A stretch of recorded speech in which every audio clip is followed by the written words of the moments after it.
2024 ഇറങ്ങിയ മന്ദാകിനി എന്ന് പറയുന്ന മൂവി ഭയങ്കര ഫാമിലി ഓറിയൻറ്റഡ് ആയിട്ടുള്ള വളരെ ഫണ്ണായിട്ട് പോകുന്ന നല്ലൊരു മൂവിയായിരുന്നു. സോ ഈ ഒരു മൂവിയിൽ പറയുകയാണെങ്കിൽ അതിൻ്റെ സ്റ്റോറി എഴുതിയിരിക്കുന്നത് ഷിജു ആണ്. സോ എങ്ങനെയായിരുന്നു അതിലേക്ക് ഒരു സ്റ്റോറി എന്ന് പറയുന്നതിലേക്ക് എത്തിപ്പെട്ടത്? സ്റ്റോറി എഴുതി ഞാനല്ല, എൻ്റെ കൂടെ വർക്ക് ചെയ്യുന്ന 9 വർഷമായിട്ട് വർക്ക് ചെയ്യുന്ന ഷാലു എന്നിട്ട് എൻ്റെ കൂടെ വർക്ക് അസോസിയേറ്റ് ഉണ്ട്. അപ്പോൾ ഷാലു ഇങ്ങനെ ഒരു കോൺസെപ്റ്റ് പറഞ്ഞു, ഇങ്ങനെ ഒരു ഒരു ഇൻസിഡൻറ്റ് നടന്ന സംഭവം എന്നോട് പറഞ്ഞു.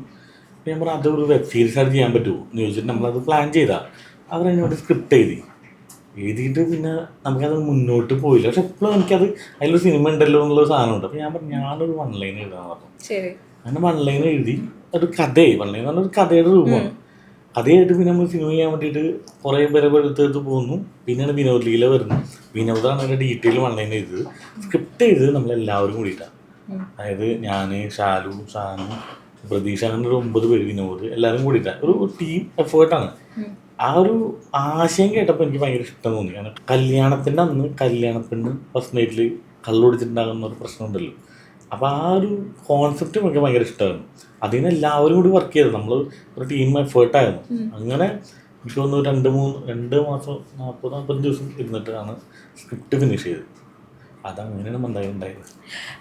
ഇപ്പം ഈ പറയുന്ന പോലെ കല്യാണത്തലേന്ന് കല്യാണപ്പെണ്ണ് വെള്ളടിച്ച് തലേന്നല്ല, കല്യാണത്തിൻ്റെ അന്ന് ഇതുപോലത്തെ എന്തെങ്കിലും സംഭവങ്ങൾ റിയൽ ലൈഫിൽ കണ്ടിട്ടുണ്ട്? ഇല്ല, അത് ഷാലുവിൻ്റെ കോൺസെപ്റ്റാണത്. അതെ. അപ്പൊ അവൻ പറഞ്ഞപ്പോൾ എനിക്ക് ഭയങ്കര ഇഷ്ടം തോന്നി. കാരണം ഇതുവരെ വന്നിട്ടില്ലല്ലോ മലയാള സിനിമയിൽ. അങ്ങനെ ഒരു ഇത് തോന്നി, അതിലൊരു സിനിമ ഉണ്ടെന്ന് തോന്നി. ഇതെങ്ങനെ സിനിമയാക്കാന്ന് വെച്ചാൽ ഇത് എക്സ്പാൻഡ് ചെയ്യുമ്പോൾ നമുക്ക് 2 മണിക്കൂർ സിനിമ വേണം. എക്സ്പാൻഡ് ചെയ്യുമ്പോൾ കുറെ ആൾക്കാരിൽ വേണം, അല്ലെങ്കിൽ നമുക്ക് ബോറടിക്കും. കാരണം ഈ മാറ്ററിലോട്ട് കയറുക എന്ന് പറയുമ്പോൾ ഏകദേശം ഈ കല്യാണപ്പെണ്ണ് കല്യാണത്തിന് ഫസ്റ്റ് നൈറ്റിന് കള്ളു കുടിക്കുന്ന പറഞ്ഞ മാറ്റർ, അതുവരെയുള്ള സാധനം ബോറായിരിക്കും. ഇത് ഇങ്ങോട്ടെ സിനിമ ഒന്നും അറിയില്ല. ഒരു 20 മിനിറ്റ് ഉണ്ട്. അത് കഴിഞ്ഞാൽ പിന്നെ എല്ലാം ഹ്യൂമറായി. അപ്പം നമ്മൾ ആദ്യം ചെയ്ത് കുറേ ക്യാരക്ടേഴ്സിന് നമ്മൾ പ്ലേസ് ചെയ്ത്. ഇപ്പോൾ അജയ് വാസ് ചെയ്ത്, വിനീത് തട്ടിൽ ചെയ്ത്, ജിയോ ബേബി ചെയ്ത്, ലാൽ ജോസ് സാർ, കുറേ ക്യാരക്ടേഴ്സ് നമ്മൾ പ്ലേസ് ചെയ്തു. അപ്പം അവരിലൂടെ ഹ്യൂമർ ഉണ്ടാവുമല്ലോ. അതാണ് അതുവരെ സിനിമ അങ്ങനെ കൊണ്ടുപോയാലേ പറ്റുള്ളൂ. അത് പാക്ഡ് ആയിരുന്നു, അത് ഓക്കെ ആയിരുന്നു. വലിയത് ഈ ഒരു മൂവിയിൽ എടുത്തു പറയേണ്ട വേറൊരു പ്രത്യേകതയാണ് 5 ഡയറക്ടേഴ്സ് ഈ ഒരു മൂവിയിൽ അഭിനയിച്ചിട്ടുണ്ടെന്നുള്ളതാണ്. ഇത് സത്യം പറഞ്ഞത് ആരുടെ ഐഡിയ ആയിരുന്നു, ഒരു ഡയറക്ടേഴ്സിനെ ഒരു 5 പേരിനകത്ത് കൊണ്ട് ആക്ട് ചെയ്യിക്കണം എന്നുള്ളത്? ഐഡിയ എന്ന് പറയാൻ പറ്റില്ല, അത് എനിക്ക് തോന്നിയ കാരണം നമ്മൾ ഇതിനു മുമ്പ് ഞാൻ ഏകദേശം 27 സിനിമ അസോസിയേറ്റ് ചെയ്തു, ഇൻഡിപെൻഡൻ്റ് ആയിട്ട് സിനിമകൾ ചെയ്തു. ഒന്നും ഹിറ്റല്ല. നമുക്കൊരു ഹിറ്റ് വേണമെന്ന് ഭയങ്കര ആഗ്രഹം ഉണ്ടായിരുന്നു. ആ സമയത്ത് ഈ കോൺസെപ്റ്റ് എടുത്ത് അടിക്കും എന്നറിയായിരുന്നു. വൻ ഹിറ്റുള്ള പരിപാടി അങ്ങനൊന്നല്ല, ഈ സിനിമ ആൾക്കാർക്ക് ഇഷ്ടമാവും എന്നറിയായിരുന്നു. പിന്നെ നമ്മൾ അജയേട്ടൻ്റെ എനിക്ക് ഞങ്ങൾ 2010 തൊട്ട് അറിയാം. കമ്പത്താണ് സിനിമയും പുള്ളി അസോസിയേറ്റ് ക്യാമറമാനും ഞാൻ അസിസ്റ്റന്റ് ക്യാമറമാനായിരുന്നു. അതുതൊട്ടേ അറിയാം. അപ്പോൾ അന്നോട്ടേ അജയേട്ടനിൽ കോണ്ടാക്ട് ഉണ്ട്. അപ്പോൾ നമ്മൾ വർക്ക് ചെയ്ത് നമുക്കറിയാം. ഞാൻ വിചാരിച്ചു അത് 5 പേരൊന്ന് കാസ്റ്റ് ചെയ്തിട്ട് നമുക്കൊന്ന് നമ്മളെ പണിയൊന്ന് കാണിച്ചെടുക്കാമെന്ന് വിചാരിച്ചു. സത്യം പറഞ്ഞാൽ അത് ഐഡിയ നമ്മുടെ ആയിരുന്നു. പക്ഷെ ഇവരൊക്കെ വന്നാണ് ഏറ്റവും വലിയ കാര്യം. കാരണം അജയേട്ടനെ മാത്രമേ നമുക്ക് നേരിട്ട് അറിയുള്ളൂ. ബാക്കി ആരും നമുക്ക് കോണ്ടാക്ട് ഇല്ല. അൽത്താഫ് ആണെങ്കിലും ജൂഡാൻ്റെ ആണെങ്കിലും ലാൽ ജോസ് സാറിനെ അറിയാം, വേറെ ആരും നമുക്ക് കോണ്ടാക്ട് ഇല്ല. പക്ഷെ ഇങ്ങനെ ആൾക്കാർ വന്നു കഴിഞ്ഞാൽ അത് ബെനിഫിറ്റാണെന്ന് തോന്നി. പിന്നെ ഇവരൊക്കെ നല്ല പെർഫോമൻസാണ്. ഒരു നല്ല ഡയറക്ടർ നല്ല പെർഫോമർ ആയിരിക്കും. ഇവർക്കൊക്കെ ചെയ്യാൻ പറ്റും, നന്നായിട്ട് പെർഫോം ചെയ്യാൻ പറ്റും. അങ്ങനെ ഒരു ഐഡിയ വെച്ചിട്ടുണ്ട്. ഇപ്പൊ അജയേട്ടനൊക്കെ പറയും നീ ഒരു 5 ഡയറക്ടേഴ്സിന്റെ ക്യാമറമാൻ ആവാനായിട്ട് നീ ചെയ്യുന്നൊക്കെ പറയും. അങ്ങനെയില്ല, ഇവരെല്ലാവരും വേണമെന്ന് നമുക്ക് തോന്നി. അവരൊക്കെ നമ്മുടെ സിനിമയിൽ വേണമെന്ന് തോന്നി. അവരൊക്കെ വന്നു, അതൊക്കെ ദൈവാനുഗ്രഹം. അതെ, അത് നല്ലൊരു എക്സ്പീരിയൻസും ആയി, എല്ലാം നല്ല രീതിയിൽ പോയി. ജിയോ ബേബി എന്ന് പറയുന്ന ഡയറക്ടറായിട്ടുള്ള ഒരു സൗഹൃദത്തെ പറ്റി ഞാൻ കേട്ടിട്ടുണ്ട് ഷിയുവിൻ്റെ. എങ്ങനെയാണ് നിങ്ങൾ മന്ദാകിനി എന്ന് പറയുന്ന മൂവിയിൽ വെച്ചിട്ടാണോ നിങ്ങളുടെ ആ ഒരു സൗഹൃദം കൂടുതലാവുന്നത്? അതിന് മുൻപ് നിങ്ങൾ പരിചയത്തിലുണ്ടായിരുന്നു? എങ്ങനെയായിരുന്നു? ഇല്ല, നമ്മൾ ഈ മന്ദാകിനി എഴുതാൻ പറ്റി. ഈ മന്ദാകിനി കൊണ്ടുവരുന്ന ഒരാൾ, ഈ ബോട്ടിൽ കൊണ്ടുവരുന്ന ഒരാൾ എന്നുള്ളൊരു കോൺസെപ്റ്റ് ഉണ്ടായിരുന്നു. അത് ആദ്യം വേറെ ലെവലിലേക്ക് നമ്മൾ പോയത്. പിന്നീട് നമ്മൾ ആലോചിച്ചു ഇത് ജിയോ ചേട്ടൻ ചെയ്ത കൊള്ളാണ്. വിനോദ് ഡയറക്ടറിന് പരിചയമുണ്ട്, ചെയ്തു അവരെന്തോ ഷോർട്ട് ഫിലിം ഫെസ്റ്റിവലിൽ അങ്ങനെ വന്നിട്ട് പരിചയമുണ്ട്. ഡയറക്ടർ കോണ്ടാക്ട് ഒന്നുമില്ല. അപ്പം ഞങ്ങൾ കൊച്ചിയിൽ മാതാ ഹോട്ടലിൽ ഇങ്ങനെ ഫുഡ് കഴിക്കാൻ വേണ്ടി പോകും. ആ സമയത്ത് ഞങ്ങൾ നിന്ന് ഫുഡ് കഴിക്കാം. അവിടെ അറിയാം, അതാണ് തൊട്ടപ്പുറത്ത് ജിയോ ചേട്ടൻ നിൽക്കുന്നത്. എനിക്ക് ഒരു പരിചയമില്ല. അപ്പം ഞങ്ങൾ സംസാരിച്ചില്ല. പിന്നെ പുള്ളി പറഞ്ഞ തിരക്കിട്ട് ഫുഡ് കഴിച്ചുകൊണ്ടിരിക്കുക. അത് കഴിഞ്ഞ് പിന്നെ വിനോദ് വിളിച്ചിട്ട് ഇങ്ങനെ കഥ കേൾക്കാൻ വന്നു. ജിയോ ചേട്ടന് മോനും കൂടി വന്നു, മൂസി എന്നാണ് പേര്. കഥ കേട്ട് ഒരു റിയാക്ഷനും ഇല്ല. പുള്ളി നമ്മൾ ഹ്യൂമർ കഥ പറയാം, പുള്ളി ഇങ്ങനെ ഇരിക്കുക. അത് ശരി, ഞാനത് ചെയ്യാന്ന് പറഞ്ഞു. പിന്നെ പുള്ളി ലൊക്കേഷനിലേക്ക് വരുന്നു. ലൊക്കേഷനിലേക്ക് വന്ന ഒരു ദിവസം ഭയങ്കര ക്ലോസ് ആയി.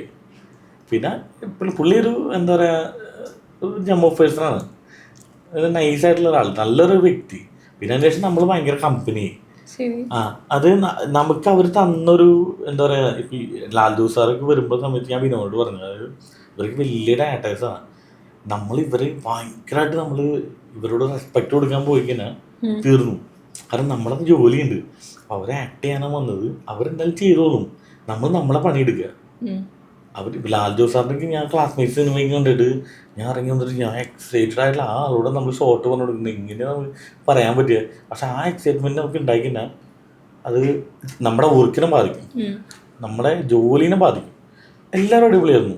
അത് എന്താ പറയുക, ഇവരൊക്കെ നമുക്ക് തന്നൊരു സപ്പോർട്ട് ഭയങ്കര വലുതാണ്. ഇപ്പം എന്നോട് അജയേട്ടൻ ഈ സിനിമ ഷൂട്ട് തുടങ്ങിയിട്ട് 3 ദിവസം കഴിഞ്ഞപ്പോൾ എന്നോട് പറഞ്ഞു, ഷൂട്ട് തുടങ്ങിയിട്ട് ഇത് വർക്കാവും, ഇത് ഹിറ്റായിരിക്കും എന്ന് പറഞ്ഞു. അപ്പോൾ ഞാൻ ചേട്ടാ എങ്ങനെയാണ് നമുക്ക് അറിയാൻ പറ്റും, ഒരു ലൊക്കേഷനിൽ കണ്ടറിയാൻ പറ്റും ഇതെന്താ സംഭവം. അപ്പം എനിക്ക് ആ ജഡ്ജ്മെൻറ്റ് ഉണ്ടായിരുന്നില്ല. പക്ഷെ പുള്ളി അത് പറഞ്ഞതെന്ന് വെച്ച് കഴിഞ്ഞാൽ അതൊക്കെ നമുക്ക് ആ സിനിമയുടെ, കാരണം മന്ദാകിനി എന്ന സിനിമ വളരെ ലിമിറ്റഡ് ബഡ്ജറ്റിൽ ചെയ്ത സിനിമയാണ്. നമുക്ക് അത്രയും ബഡ്ജറ്റ് എഫോർഡ് ചെയ്യാൻ പറ്റില്ല ഈ ആർട്ടിസ്റ്റിനെ വെച്ചിട്ട്. ലിമിറ്റഡ് ബഡ്ജറ്റിൽ ചെയ്ത സിനിമയാണ്. പക്ഷെ നമുക്ക് ഏകദേശം ഒരു 50 ദിവസം ഷൂട്ട് ചെയ്യുന്ന സിനിമ നമ്മൾ 30 ദിവസം തീർത്തു. അപ്പോൾ ഇവരെല്ലാവരും സപ്പോർട്ടായിരുന്നു നമുക്ക്. എല്ലാവരും ലേറ്റ് നൈറ്റാണ് ഷൂട്ട്. ആദ്യത്തെ 7 ദിവസം കഴിഞ്ഞപ്പോൾ അസോസിയേറ്റ് വന്നിട്ട് എന്നോട് പറഞ്ഞു, ചേട്ടാ ഡേസിന് തീർന്നു, ഡേയിൽ വർക്ക് ചെയ്യാനൊന്നുമില്ല, ഫുൾ നൈറ്റാണ്. അതായത് കാലത്ത് 12 മണിക്ക് നമ്മൾ റൂമിൽ നിന്ന് ഇറങ്ങി കഴിഞ്ഞാൽ 2 മണിക്ക് ഷൂട്ട് തുടങ്ങിയാൽ നെക്സ്റ്റ് ഡേ ഏർലി മോർണിംഗ് 6 മണി വരെ ഷൂട്ട് ചെയ്യും. അങ്ങനെയാണ് 27 ദിവസം ഷൂട്ട് ചെയ്തത്. നമ്മൾ കിളി പറഞ്ഞു. പക്ഷെ ഈ ആക്ടേഴ്സ് അവരെയാണ് ഫ്രെയിമിൽ കാണുന്നത്. പക്ഷെ അവരാണ് ഇപ്പം നമ്മൾ ടയർഡായാലും നമുക്ക് ഇങ്ങനെ ഇരുന്ന് ക്യാമറ ഓടിക്കാം. ഇവരാണല്ലോ ഇതിൽ കാണുന്നത്. അത് നമ്മുടെ ഈ ഫ്രണ്ട്ഷിപ്പ് സാധനമാണ് അത് ഏറ്റവും കൂടുതൽ വർക്കായത്. ഓക്കെ, ഒരുപാട് പാഷനേറ്റ് ആയിട്ടുള്ള ഒരാളാണ് ഈ സിനിമറ്റോഗ്രാഫിയിൽ. ഈ ഒരു എനിക്ക് ക്യാമറ എന്ന് പറയുന്ന ഒരു സംഭവം, ഈ സിനിമറ്റോഗ്രാഫിയിൽ ഒരു ടാലൻ്റ് ഉണ്ട്, ഇതാണ് എൻ്റെ ഒരു വേ എന്ന് മനസ്സിലാക്കിയത് എപ്പോഴായിരുന്നു? അങ്ങനെ ഒരു മൊമെൻ്റ് എന്തെങ്കിലും ലൈഫിൽ ഉണ്ടായിട്ടുണ്ട്? അത് ഞാൻ ക്യാമറ സിനിമയായിരുന്നു ഇഷ്ടം. വീട്ടിൽ ഗുരുവാരാണ് വീട്, അച്ഛനൊക്കെ ഭയങ്കര കൺസേൺസ് ഉണ്ട്. അപ്പം അവർ അങ്ങനെ സിനിമ പഠിക്കാന്ന് പറഞ്ഞപ്പോൾ സമ്മതിച്ചില്ല. അപ്പോൾ ചേതന പഠിക്കാൻ വേണ്ടി പോകുന്നു. അപ്പോൾ ചേതന ഫിലിം ഇൻസ്റ്റിറ്റ്യൂട്ട്. അപ്പോൾ നേരെ പോയപ്പോൾ അവർ പറഞ്ഞു ഇങ്ങനെ ക്യാമറ ആണെങ്കിൽ കൊള്ളാം. അപ്പോൾ അവർ ഇങ്ങനെ വല്ല കല്യാണമൊക്കെ ചെയ്തിട്ട് ജീവിച്ചോളെന്ന് വിചാരിക്കുന്നു. അതുവരെ ക്യാമറ പാഷൻ. ഞാനിപ്പോഴും ക്യാമറ, എനിക്ക് സിനിമയാണ് പാഷൻ. അല്ലെങ്കിൽ ഞാൻ നോർമലി ഒരു ഫോട്ടോ എടുത്തിട്ട് അത് കൊള്ളാലോ അങ്ങനൊന്നും പറയില്ല. അപ്പോൾ ഇങ്ങനെ ചേതന പഠിക്കാൻ പോയി, സിനിമോഗ്രാഫി ക്ലാസ്സിന് വേണ്ടി പോയി. 1 വീക്ക് കഴിഞ്ഞപ്പോൾ എനിക്ക് തോന്നി ഇതാണ് എൻ്റെ ഫീൽഡ്. ആ സമയത്ത് നമുക്കിത് കിട്ടുന്നത്. അതിനു മുമ്പ് നമുക്ക് അങ്ങനെ അത്ര പാഷനേറ്റ് അല്ല. സിനിമയായിരുന്നു പാഷൻ. സിനിമ ആണ് അതായത് നമ്മൾ സിനിമയുടെ ഏറ്റവും കൂടുതലുള്ള നമുക്ക് പാഷൻ എന്താ വെച്ചെങ്കിൽ, നമ്മൾ എവിടെയോ ഇരുന്നിട്ട് ഒരാൾ ഒരു കോൺസെപ്റ്റ് ഉണ്ടാക്കുന്നു, അയാൾക്കൊരു ആശയം വരുന്നു. ആശയം വന്നിട്ട് അയാളത് എഴുതുന്നു, കുറേ സുഹൃത്തുക്കളോട് പറയുന്നു, പറഞ്ഞിട്ട് കുഴപ്പമില്ല കൊള്ളാം, ഒരു കഥയാവുന്നു. ഇത് ഒക്കെ പ്രൊഡക്ഷനോ അല്ലെങ്കിൽ ആർട്ടിസ്റ്റിൻ്റെ അടുത്ത് പോകുന്നു, ഇതൊരു സിനിമയായിട്ട് ചെയ്യാമെന്ന് തോന്നുന്നു. അപ്പോൾ അവർ പറയുന്നു ഓക്കെ ഇത് ചെയ്യാമെന്ന് പറയുന്നു. കുറേ ഇവർ താൻ അഭിനയിക്കേണ്ട ഇവരെല്ലാവരും അഭിനയിക്കുന്നു. ഒരു കഥ പറയുന്നു, ഈ ലൊക്കേഷൻ പോയി കാണുന്നു, നമ്മൾ വിചാരിച്ച പോലത്തെ ലൊക്കേഷൻ പോയി കാണുന്നു. ആ ലൊക്കേഷനിൽ പോയിട്ട് ഇതാണ് നമ്മളെല്ലാം സെറ്റ് ചെയ്യുന്നു. നമ്മൾ ചിലപ്പോൾ തുടങ്ങുന്ന തന്നെ 40ാമത്തെ സീനായി ഒരു ദിവസം തുടങ്ങും. അത് ഷൂട്ട് ചെയ്യുന്നു, അവിടെ നിന്ന് ഷൂട്ട് ചെയ്ത് എല്ലാം കൂടി എഡിറ്റ് ചെയ്ത് ഇത് ഡബ് ചെയ്യുന്നു. ഫസ്റ്റ് കട്ട് ഇങ്ങനെ ഡബ് ചെയ്യുന്നു. ഡബെല്ലാം കഴിഞ്ഞിട്ട് പിന്നെ ഇത് വീണ്ടും റീഡബ് ചെയ്യുന്നു, അടുത്ത ഫൈനൽ കട്ട് ചെയ്യുന്നു. ഇതെല്ലാം കഴിഞ്ഞ് മ്യൂസിക് ആയിട്ട് കളറിങ് കഴിഞ്ഞത് സിനിമയായിട്ട് വരുന്നു. നമ്മളായിട്ട് ഒരു പരിചയമില്ലാത്ത ആൾക്കാർ വരെ ഇത് കണ്ട് നമ്മൾ പറഞ്ഞു എനിക്ക് ഇഷ്ടപ്പെടുന്നു. അപ്പോൾ എവിടെ നിന്നാണ് തുടങ്ങിയത്, എവിടെ നിൽക്കുന്നു, അതാണ് എനിക്ക് ഏറ്റവും കൂടുതൽ ഒരു ഇപ്പോൾ നമ്മളിപ്പോൾ ഇപ്പോഴും പത്മനാഭൻ സാറിൻ്റെ സിനിമകൾ കാണുന്നുണ്ട്, വരുന്ന സിനിമകൾ കാണുന്നുണ്ട്. അവരൊക്കെ പോയിട്ട് കുറേ വർഷങ്ങളായി. അവരൊക്കെ ഉള്ളിൽ എവിടെയോ തോന്നിയൊരു തോട്ടത്. അതാണ് എൻ്റെ കിക്ക് എന്ന് പറഞ്ഞത്. എനിക്ക് തോന്നിയിട്ടുള്ളത് നമ്മൾ ചെയ്തൊരു കാര്യം എവിടെയൊക്കെ ഇരുന്ന് ആരൊക്കെയോ എൻജോയ് ചെയ്യുന്നുണ്ട്. അത് ചെയ്യാൻ പറ്റുകയാണെങ്കിൽ ഏറ്റവും വലിയ കാര്യം. ഇപ്പം എൻ്റെ മോൾക്ക് ഇപ്പം 6 വയസ്സാവുകയാണ്. അപ്പോൾ ആൾക്കൊരു 20-25 വയസ്സാകുന്ന സമയത്ത് അവൾ അപ്പം എന്ത് ചെയ്തു, അപ്പം ഇങ്ങനെ സിനിമ ചെയ്തു. അപ്പോൾ ആ സമയത്ത് കാണുമ്പോഴും അവർക്ക് എൻജോയ് ചെയ്യാൻ പറ്റുന്ന ഒരു 10 സിനിമകൾ ഉണ്ടാക്കുക എന്നുള്ളതാണ് എൻ്റെ ഒരു ഇഷ്ടം. What make you most excited in your field? എന്താണ് കൂടുതൽ എക്സൈറ്റഡ്? അതാണ് പറഞ്ഞത്, ഇത് തന്നെയാണ് കിക്കാണ്. ആ കിക്ക്. കാരണം നമ്മളിപ്പോൾ ഒരാൾ ഭയങ്കരമായിട്ട് ഹാർഡ് വർക്ക് ചെയ്യുന്നു വിചാരിക്കാം.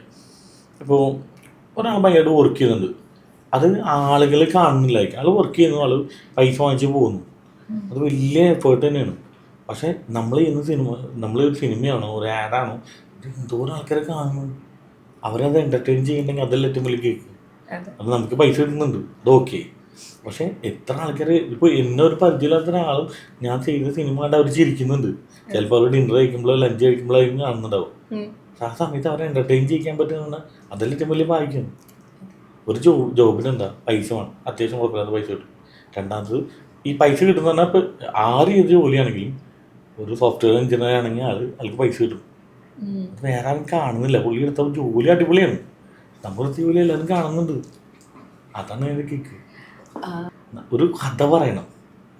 അത് കഥ എന്ന് പറയുന്നത് അത് കൺവീനിയൻ്റ്. ഇപ്പോൾ ഒരു പാവപ്പെട്ട വീട്ടിലെ ഒരു അമ്മയും അച്ഛനും ഇരിക്കുന്ന അവർ ആ ഒരു അടുക്കള എന്ന് പറഞ്ഞു കഴിഞ്ഞാൽ അതിൽ ബ്യൂട്ടി ഇല്ല. അത് എത്രമാത്രം കൺവേ ചെയ്യാൻ പറ്റും. ഒരു സിനിമാറ്റോഗ്രാഫർക്ക് ഫ്രീഡാണെന്ന് ചോദിച്ചെങ്കിൽ അത് ഡയറക്ടറും ആണ് തരേണ്ടത്.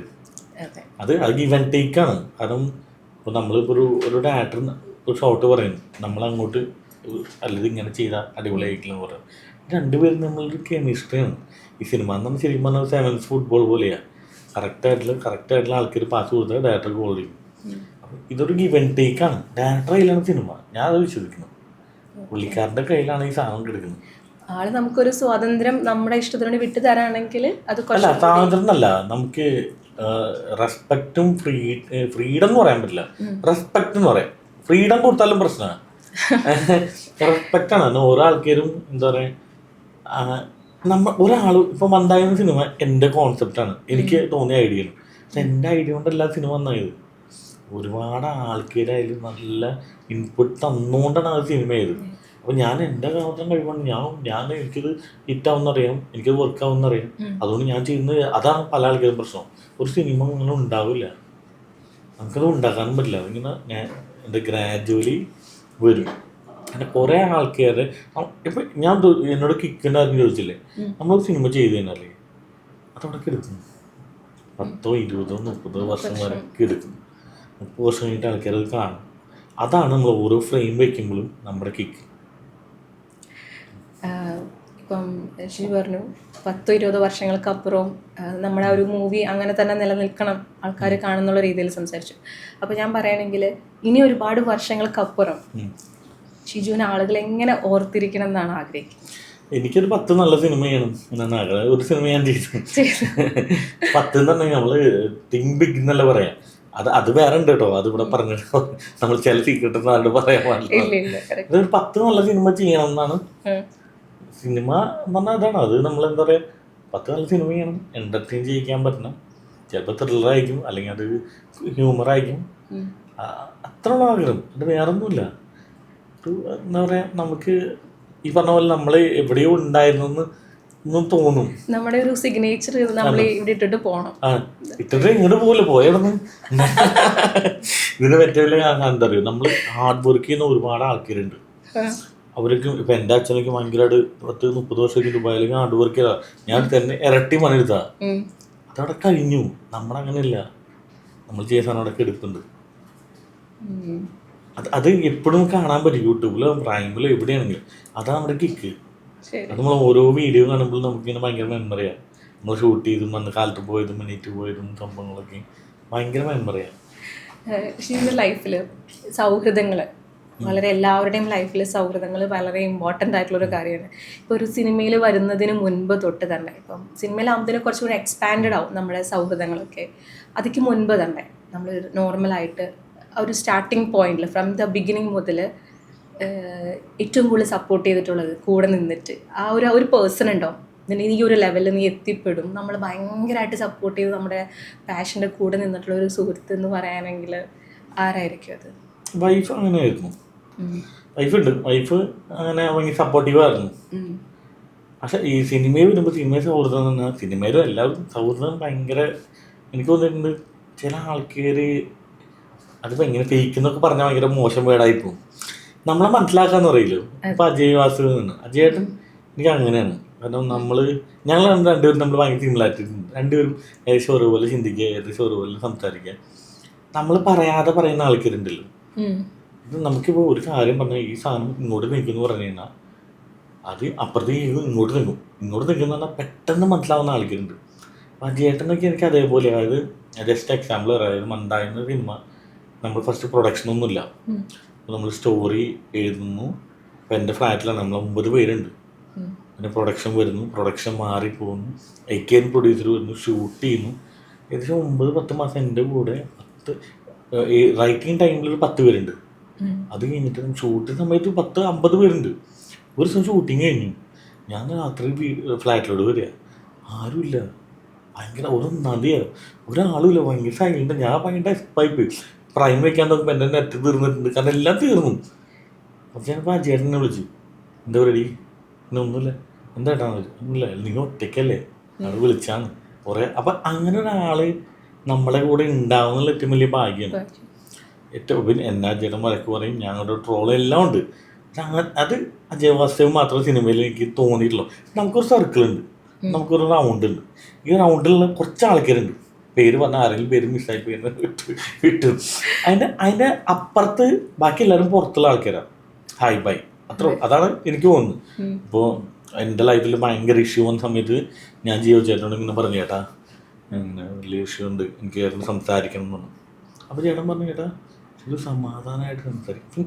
ഞാനിങ്ങനെ ഹൈപ്പർ അടിച്ചിരിക്കുന്ന സമയത്ത് പുള്ളി നാളെ കാനഡയിൽ പോകും. അപ്പോൾ എനിക്കൊരു കഫേ ഉണ്ട്, അപ്പോൾ ഞാൻ കഫേക്ക് വരാം.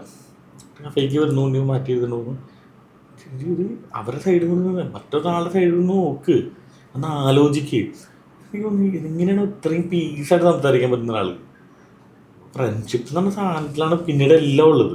ഒരു സിനിമ ചെയ്യുന്ന സമയത്ത് നമുക്ക് എന്താ പറയുക, ബ്ലൈൻഡായിട്ട് ഹഗ് ചെയ്യാൻ പറ്റും, ദേഷ്യം പാടില്ല, വേറെ ഒരു ഫീലും ഇല്ല. ബ്ലൈൻഡായിട്ട് ഹഗ് ചെയ്താൽ നമുക്ക് സിനിമ ചെയ്യാൻ പറ്റും.